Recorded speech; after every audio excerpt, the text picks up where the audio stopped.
Shalom semua. Selamat pagi.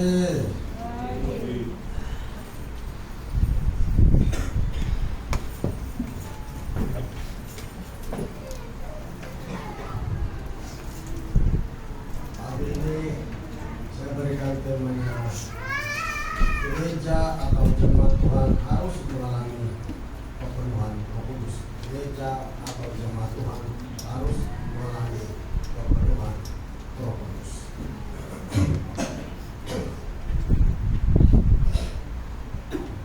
Semalam saya bersaksi kepada jemaat Tuhan. Ya, saya bersaksi tentang istri saya yang sakit di kampung potongan dua. Saya pagi saya kasih bersaksi terus sejuk dan jatuh itu tidak tahu sudah hilang oleh dia. Saya pagi dua dia sembuh. Baru kita selesai semalam saya bersaksi. Tiba-tiba saya telepon di kampung. Selesai saya sembahyang. Baru kita keluar dari gereja, terus saya punya adik. Kalau keluar di gereja itu, terus apa yang saya di dalam, terus jalan mas, ucap. Dan terus saya telepon, kalau telepon dalam video call, saat itu apa di dalam, keluar di gereja. Nama saya. Nah, saya belum balik di rumah, saya singgah di weekend, ya, balik oleh-oleh. Kalau saya keluar masuk di kereta, baru saya masuk terus bilang ke dia, kalau telepon kau. Salahlah saya tidak berbincang di PTNP, salah saya berdoa di dalam kereta. Terus dari sana kasih jam minum tak, minum, oke, dia bangun, cergas, baru pulang. Terus ini berjaga-jaga terus sedia semua. Sebab kita semua ini karena vaksin. Jadi Nabi bilang begitu hanya dapat dipatahkan dengan api Roh Kudus. Saya punya adik kan, kalau dikatakan training kerja di mana kerja keras tidak hari-hari kemudian begitu. Tiba-tiba terus jatuh tersungguh begitu, tidak bermayar terus.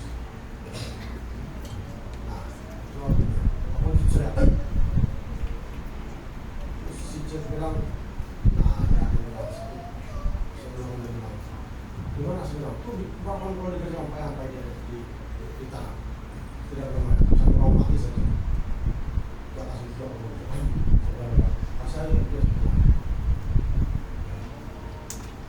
kita kasih pasal lah, kita pasal terus, dia bangun.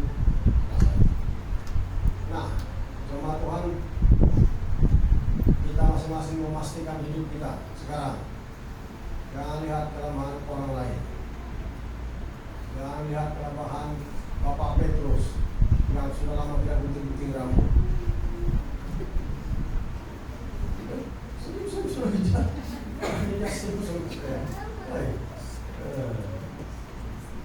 Kita semua, kita jaga diri kita. Jaga diri kita, Abah, ya Abah. Jangan cerita alaman orang lain saja. Ingat, itu jago kita.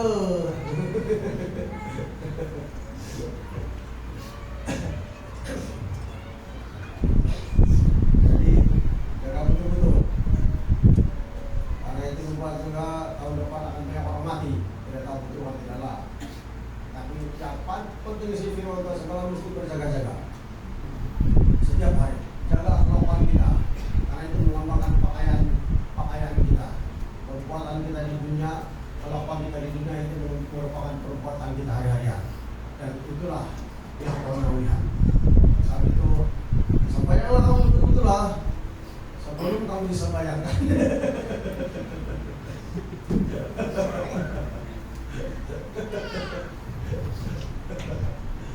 Siapa kadang-kadang ada tiba-tiba macam horopan, macam mau apa ada salah tapi itu sebelum pada vaksin itu memang ada sudah sejak kalau saya akan kasih tahu kan.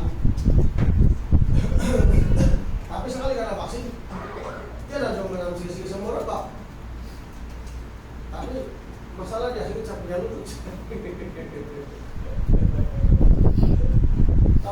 bilang sampai satu jasa saya heran.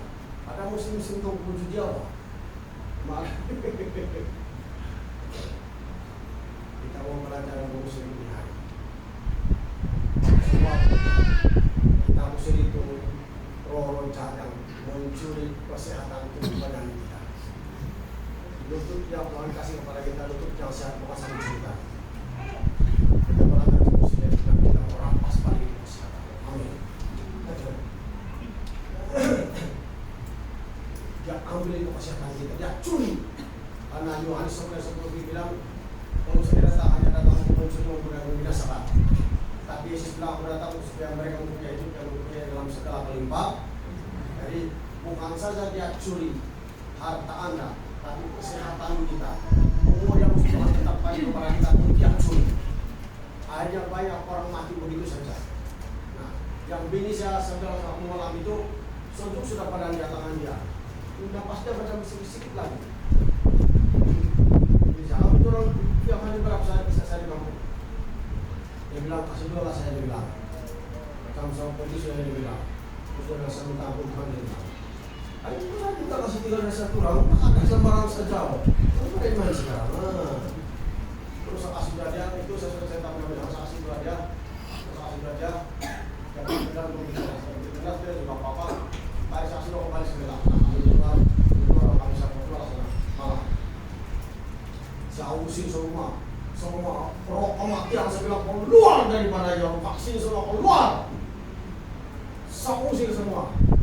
Sekali saya cakap begitu dia bilang sudah ada yang lari di badan dia. Ada yang lari keluar. Nah, saya lagi ini saya. Apa kalau tidak bisa? Hampir kena cap ditiangkan.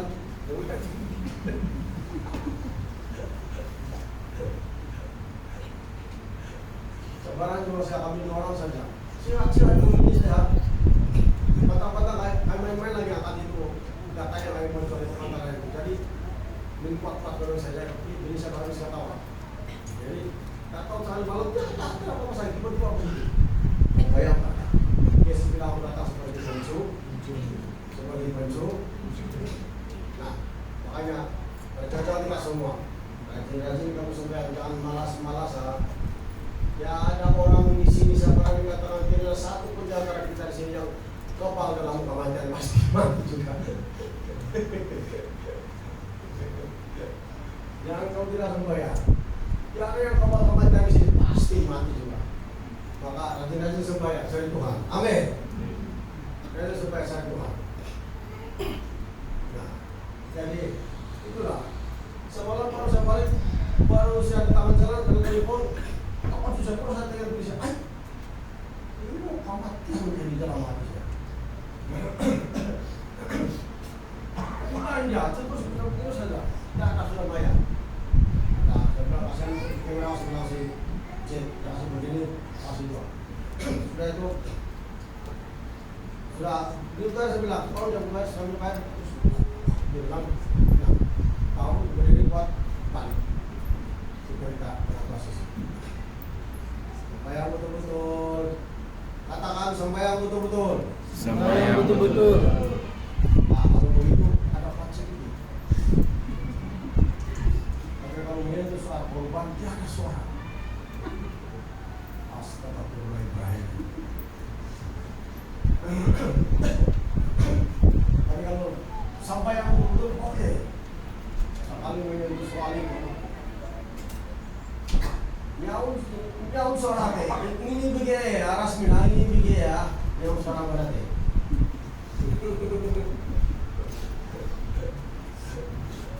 Saat telepon pagi ini, tidak sampai telepon. Lumpur yang udah dai dia bilang.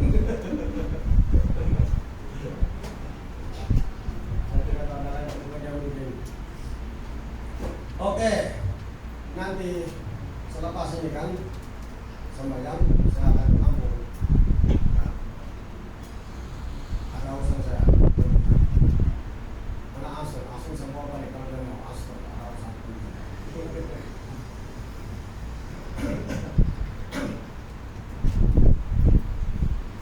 Boleh asal. Mungkin ini. Oke. Mari kita membuka kita dalam Kisah Rasul 4 ayat 7-8. Kita baca ayat 2 ayat dulu. Kisah Rasul 4 ayat 7-8. Kisah Rasul 4 ayat 7-8. Lalu Petrus dan Yohanes dihadapkan kepada sidang itu dan mulai diperiksa dengan pertanyaan ini, dengan kuasa manakah atau dalam nama siapakah kamu bertindak demikian itu? Kenapa mahkamah agama waktu mereka dihadapkan di mahkamah agama, mereka bertanyakan hal ini kepada Petrus dan kepada Yohanes? Kenapa mereka bertanya demikian? Sebab dalam Kisah Rasul pasal 3, Anda akan lihat di sana seorang yang sudah lebih 40 tahun, 80 tahun, sudah lumpuh sejak lahirnya, didoakan oleh Rasul Petrus dan orang itu sembuh. Maka imam-imam kepala ahli Taurat itu saat mencolok mata mereka. Dan mereka tidak boleh mengadakan bisa seperti itu.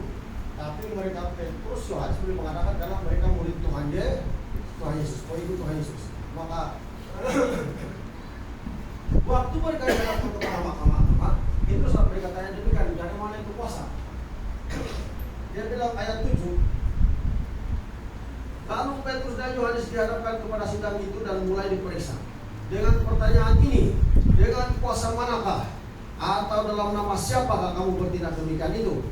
Maka jawab Petrus penuh dengan Roh Kudus, hai pemimpin-pemimpin umat dan tua-tua. Apa dia bilang? Petrus apa? Penuh dengan apa? Penuh dengan apa? Maka jawab Petrus penuh dengan Roh Kudus, hai pemimpin umat dan tua-tua, jika kami sekarang harus diperiksa karena suatu kebajikan kepada seorang sakit dan harus menerangkan dengan kuasa manakah orang itu disembuhkan, maka ketahuilah oleh kamu sekalian dan oleh seluruh umat Israel bahwa dalam nama Yesus Kristus orang Nazaret yang telah kamu salibkan tetapi yang telah dibangkitkan Allah dari antara orang mati, bahwa oleh karena Yesus itulah orang ini berdiri dengan sehat sekarang di depan kamu. Dan itulah Petrus menjawab dengan berani. Tapi jangan lupa, Petrus ini orangnya yang tidak terpelajar. Ya, tapi ada keberanian. Kenapa dia berani? Karena Roh Kudus sudah mengurapi, sudah memenuhi. Amin. Sahabat saya katakan Roh Kudus itu penting. Ayat 13, Petrus 4 ayat 13. Ketika sidang itu melihat keberanian Petrus dan Yohanes dan mengetahui bahwa keduanya orang biasa yang tidak terpelajar, heranlah mereka dan mereka mengenal keduanya sebagai pengikut Yesus. Amin. Apa dia bilang? Ketika sidang itu melihat keberanian Petrus dan Yohanes dan mengetahui bahwa keduanya orang biasa, yang ada sekolah kita, bukan orang kaya, bukan orang terkenal, orang biasa saja. Sedangkan Petrus seorang penjalaikan sebelum dipanggil Tuhan menjadi pelayannya. Amin. Seorang penjalaikan.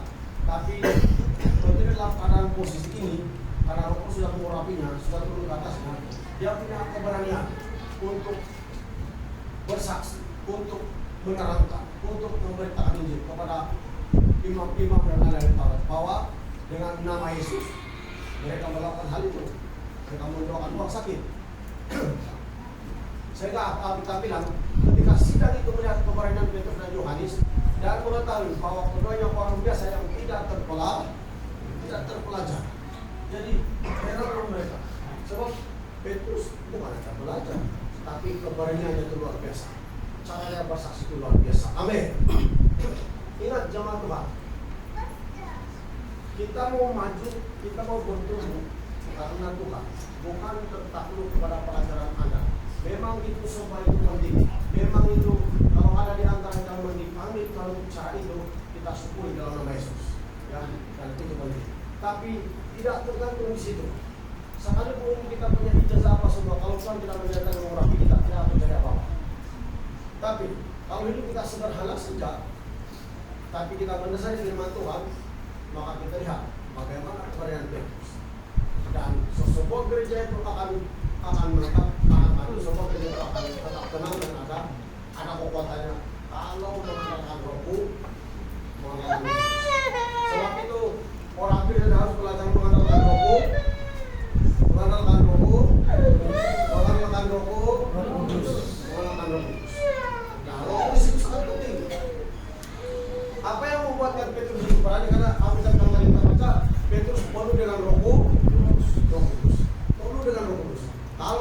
tidak dalam hati kita, tidak memenuhi kita tidak akan berani memberitakan Injil.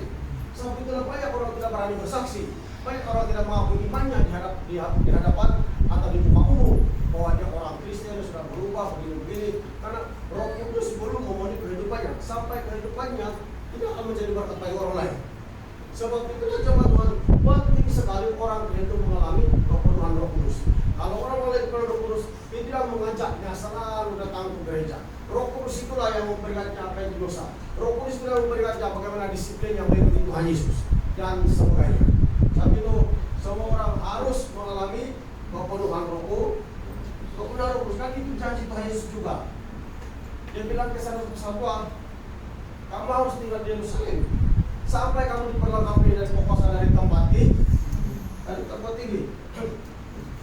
Sebab itulah saya berikan temanya, gereja harus mengalami kepenuhan Roh Kudus, karena itulah kepentingannya. Ya, kalau dipenuhi dengan Roh Kudus, maka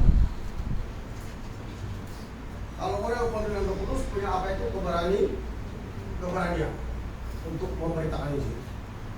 Coba kita lihat dalam Kisah Rasul 4 ayat 31.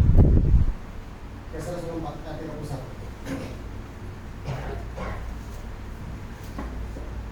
Dan ketika mereka sedang berdoa, goyanglah tempat mereka berkumpul itu, dan mereka semua penuh dengan Roh Kudus. Lalu mereka memberitakan firman Allah dengan berani. Amin. Jadi orang yang penuh Roh Kudus itu berani memberitakan firman Tuhan, berani memberitakan kebenaran firman Tuhan, berani memberitakan hukum Tuhan. Bukan kebenaran firman Tuhan ditutup-tutup karena takut saudaranya, kawan-kawannya itu supaya tersinggung. Kalau isi hukum firman Tuhan itu dinyatakan betul-betul, maka sekalipun firman Tuhan yang mengajar kita lebih, kita tutup-tutup, takut langsung bukan itu. Kalau ada Roh Kudus, kau ada keberanian untuk menyatakan itu hukum, memberitakan firman Tuhan, ada keberanian itu. Memang ada keberanian. Ya, saya sendiri jemaat Tuhan seorang yang paling penakut, tahu sebelum saya bertobat. Asal saya jalan di hutan saja, dari mana saya pikir rumah adalah hantunya. Macam-macam lah saya pikir. Apalagi kalau saya pas di kuburan dan macam-macam lah. Tahu. Tapi ketika saya mulai bertobat, saya baca Alkitab, akhirnya saya tahu. Karena terus pikiran saya memberitahu bahwa orang Kristen itu sudah menjadi milik Yesus, dijaga oleh Tuhan. Selagi kita hidup sesuai dengan firman Tuhan, kita dijaga oleh Tuhan. Jadi tidak perlu takut. Amin. Ada perlindungan kita, yaitu Tuhan Yesus Kristus. Tapi itulah gereja harus mengalami kepenuhan Roh Kudus. Kalau kita penuh Roh Kudus, kita berani memberitakan firman Tuhan, kita berani menepati janji iman kita kepada Tuhan, karena ada Roh Kudus dalam hati kita memberi semangat, mendorong hati kita untuk melakukannya, bertindak menurut firman Tuhan. Karena anak-anak Roh Kudus tidak dapat dipisahkan dan mereka tetap bersatu. Apa yang dinyatakan hukum Tuhan, Roh Kudus menyetujui. Amin. Tiada dia tahan berbantah. Jadi tanda Roh Kudus tinggal dalam hati kita. Apa yang dinyatakan firman Tuhan, kita menyetujuinya, kita mengaminkannya, kita melakukannya. Karena kita tahu kalau kita menolaknya, bermakna menolak kebenaran firman Tuhan dan menolak pemberi hukumnya itu Tuhan Yesus sendiri. Amin. Maka kita harus terima firman Tuhan. Jadi itulah saya katakan penting itu dipenuhi dengan Roh Kudus, dipenuhi dengan Roh Kudus. Dan kalau kita dipenuhi dengan Roh Kudus, juga kita akan mengetahui penipuan iblis dalam hidup kita, penipuan roncak dalam gereja, ya, penipuan iblis dalam gereja. Tapi itu pentinglah muda-mudi itu betul-betul berjalan sesuai dengan firman Tuhan. Muda-mudi, bapak-bapak kita semua, seluruh jemaat harus penting itu. Ya, coba kita lihat Kisah Rasul 5. Kisah Rasul 5. Ya, ayat 1. Ada seorang lain yang bernama Ananias. Ia beserta istrinya Safira menjual sebidang tanah. Dengan setahun istrinya, ia menahan sebagian dari hasil penjualan itu, dan sebagian lain dibawa dan diletakkannya di depan kaki rasul-rasul. Tetapi Petrus berkata, Ananias, mengapa hatimu dikuasai ini? Karena pada masa itu karena kekuatan pekerjaan Roh Kudus yang dahsyat dan luar biasa. Setiap orang yang menjual harta bendanya tidak boleh kau kasih stok, kasih tinggal di rumah, harus dibawa di kaki para rasul-rasul, karena itulah cara Roh Kudus bekerja. Dibawa ke rasul, dan kau tidak boleh menahan sebagiannya, harus biar rasul itu membagi-bagikan kehidupan masing-masing. Amin. Jadi harus seperti itu. Makanya Anda lihat Petrus, Ananias menahan, takut tiada ada bagiannya. Nah, tapi kalau kita bersama kepada Tuhan harus dengan ikhlas. Dia bilang, tapi Petrus berkata, Ananias, mengapa hatimu dikuasai iblis sehingga engkau mendustai Roh Kudus dan menahan sebagian dari hasil penjualan tanah itu? Kan Petrus penuh dengan Roh Kudus. Amin. Nah, itulah kebaikannya kalau ada Roh Kudus dalam hati kita. Kau mengetahui itu bahwa ada penipuan dalam pribadi seseorang. Ya. Jadi kamu semua jemaat Tuhan, belajarlah kita sama-sama untuk jujur menyatakan kebenaran. Amin. Kalau tidak berani menyatakan kebenaran, kau akan kena tipu. Siapa pun ditipu, laki-laki pun ditipu. Ada kau kena tipu, sembarang saja kau minta kawin. Maka jagalah kita semua dengan Tuhan. Kita pelayan Tuhan, cuma kita renung-renungkanlah diri kita. Ya. Oke, dia bilang, mereka akan mendustai Roh Kudus dan menahan sebagian dari hasil penjualan tanah itu. Selama tanah itu tidak dijual, bukankah itu tetap kepunyaanmu? Dan setelah dijual, bukankah hasil itu tetap dalam kuasamu? Mengapa kau merencanakan perbuatan itu dalam hatimu? Engkau bukan mendustai manusia, tapi mendustai Allah. Amin. Nah, Petrus bilang kau mendustai Allah. Jadi katakan saya sedang bercakap sekarang. Kalau saya tanya kepada jemaat Tuhan begini-begini, tapi kau tidak jawab saya dengan betul, artinya kau sedang menipu. Dan kau berpikir secara manusia, membuat diri kamu. Tapi kau jangan lupa, di hadapan Tuhan kau bercakap itu Tuhan saya. Amin. Itu Petrus bilang, kau bukan manusia, tapi apa yang bilang, kau bukan mendustai apa? Manusia, tetapi mendustai Allah. Macam begitulah ceritanya. Jadi kalau saya atur kamu begini, tapi kamu cakap lain-lain, bukan kepada saya itu, kepada Tuhan. Sampai Yesus bilang, kalau mereka menolak kamu sebagai saksi dari Injil kebenaran, maka tahu Yesus bilang, aku lebih dulu ditolak oleh mereka, aku yang ditolak. Yesus bilang, maka sama juga. Sebab itu jemaat Tuhan, gereja kalau mengalami kepenuhan Roh Kudus, begitulah orang yang hidup secara duniawi, orang yang hidup yang tidak bersih dengan Tuhan, ada kesegangannya, ada macam batas dari pemikiran bahwa dia tidak berani mengapa-apakan kita. Kalau kita betul percaya Tuhan, amin. Tapi kalau kita tidak betul percaya Tuhan, kita sembahyang begitu saja, ikut sembahyang begitu saja, nah itu ada benar. Tapi Anda membiarkan diri Anda dipermainkan oleh dunia atau oleh roh jahat. Anda biarkan diri dipermainkan. Kalau pas orang pelayan kan sudah tahu begini, takutnya itu Anda memilih jalan begitu. Itu bukan salah siapa-siapa, itu salah sendiri. Amin. Jangan bilang, orang bilang, salah itu pasti itu begini-begini. Saya banyak kali sudah kasih tahu. Kita harus berani menyatakan hukum Tuhan. Itulah kegunaan dia itu penuh dengan Roh Kudus. Bukan saja kita berani memberitakan Injil, tapi itu penyakit kurang melekat dalam badan kita. Amin. Dijauhkan semua. Dan itulah kita penuh dengan Roh Kudus. Jadi itu maksudnya kalau penuh Roh Kudus, Anda lihat Petrus penuh Roh Kudus, dia tahu ada penipuan. Bila kita tidak jujur sesuatu dengan Tuhan, maka ada penipuan dalam diri kita. Penyelesaiannya pengakuan, pertobatan, dan pembetulan diri kita hari demi hari. Kita usahakan untuk kita dapat memperbetulan diri kita. Karena kita ini sama saja. Saya pun berusaha memperbetulan diri saya, Anda pun berusaha, sama-sama kita berusaha. Amin.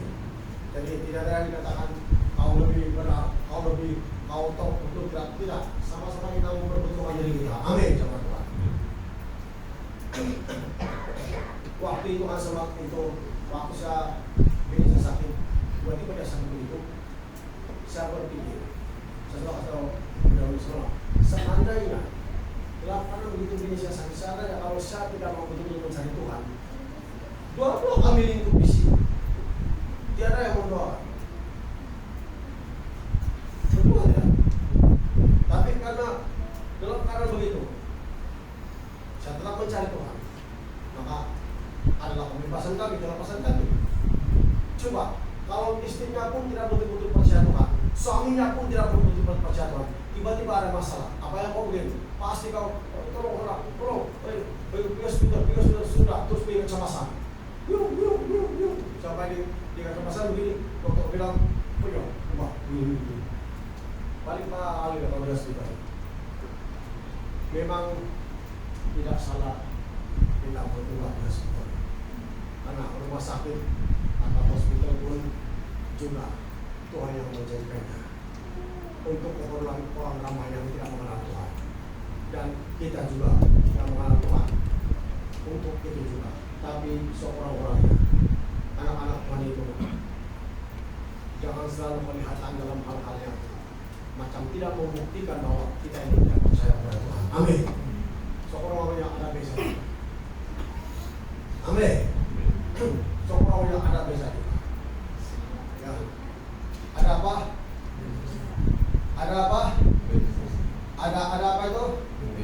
Positif. Ada apa? Kamu ada apa beli kereta biasa kalau kamu tidak dari itu biasa? Orang-orangnya ada perbedaan.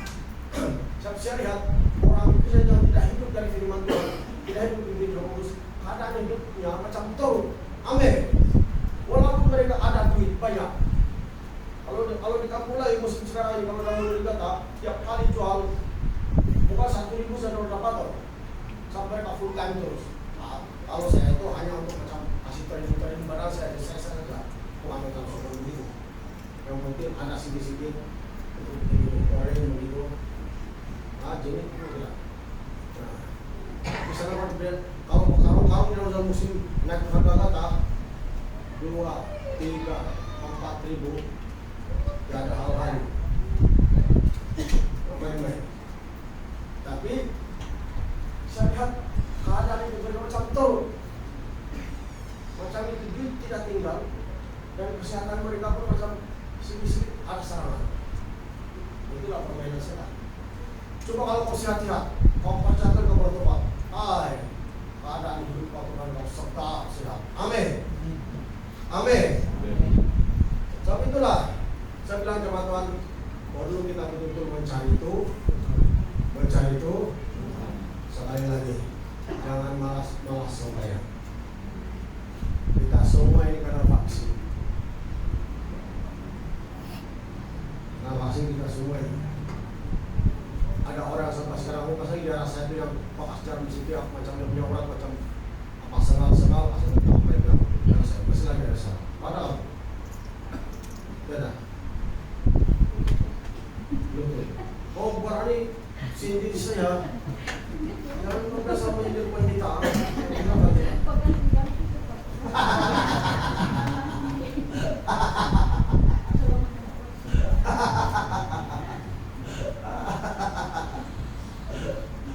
Selama apa ada vaksin? Sekarang masih ada. Saya kasih bahannya semua. Bilang semua sekali. Nah, sebenarnya betul lah. Memang firman Tuhan itu begini sakit hati tapi mesti sampai yang betul. Oh ya, kalau kita sampai yang betul susah. Kalau kau mati tanpa Yesus, kamu tahu kan bila orang mati tanpa Yesus itu toyol itu setan berjingkat dia di rumah itu teriak. Dia bilang ada kawan kita pergi neraka. Dia bilang. Tapi bila orang kudus yang mati betul-betul bertobat, dia mati berdua dalam pengharapan, itu setan. Mayat sedang pun dia tidak bisa. Sedang mayat Nabi Isa pun sudah mati. Orang yang mati dilimpar kepada tulang Nabi Isa yang sudah meninggal itu pun hidup balik itu orang. Amin. Itu urapan masih ada dalam tulang. Sudah mati. Bahkan Yesus sudah mati. Banyak pelawat-pelawat dari luar negara pergi kuburan dia, banyak yang kalau pesan sih. Sampai jadi isu. Banyak pastor-pastor pendeta-pendeta yang membantah itu benar. Tapi seorang nabi, ya bangkit.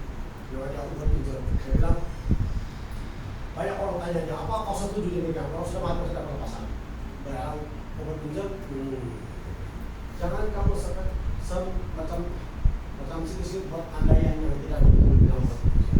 Mari kita lihat Alkitab bilang. Read your Bible, dia bilang. Baca betul-betul dia bilang. Lalu yang kasih jelas itu Nabi Isa yang sudah mati tinggal tulang. Ada orang kalau nggak tahu orang dia katakan begitu karena peperangan lari karena tidak sabar kasih buang begitu dapat karena itu kuburan Elisa karena tulang Elisa hidup lagi tulang masih ada kan? Nah itu terus dia bilang baca kita kau dia bilang diam seperti itu pas kan kita punya pastor-pastor selalu kita begitu bila ada masalah sedikit orang menilai menurut pikiran pandang mata tidak berbalik pada Alkitab makanya dia tulis semua betul. Nah, saya suka dia hamba Tuhan ini karena bila dia menjawab dia guna ayat Alkitab bila dia menjawab dia guna ayat Alkitab jangan sembarang dia bilang kamu cakap menilai orang baca Alkitab kamu bilang baik-baik dia bilang kalau dia bukan ini Pak ulang. Jadi itulah saya percaya sekali kalau orang kudus meninggal saya tidak boleh bermain-main beda sampai waktu dia meninggal itu rohnya malaikat yang menyambut. Amin. Malaikat yang menyambut. Ingat itu orang kaya itu dalam bahasa saat itu jemaat sudah berhasil kita mau bangkit kembali mau mengalami baptisan Roh Kudus. Amin. Mau mengalami apa? Mau mengalami apa? Mau mengalami apa? Baptisan. Sudah masa kita mau bangkit jemaat Tuhan. Ya.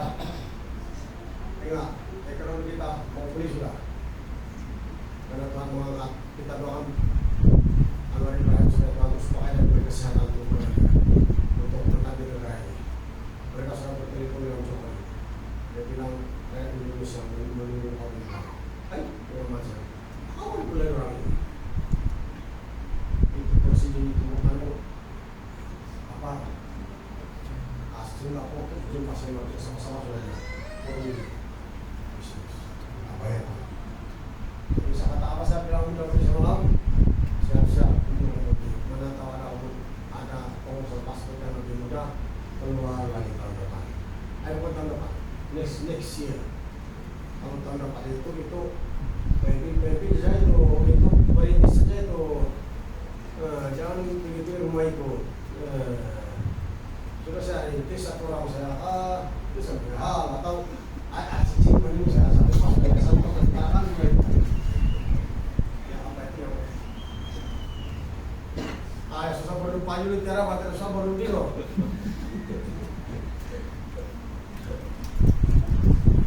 betul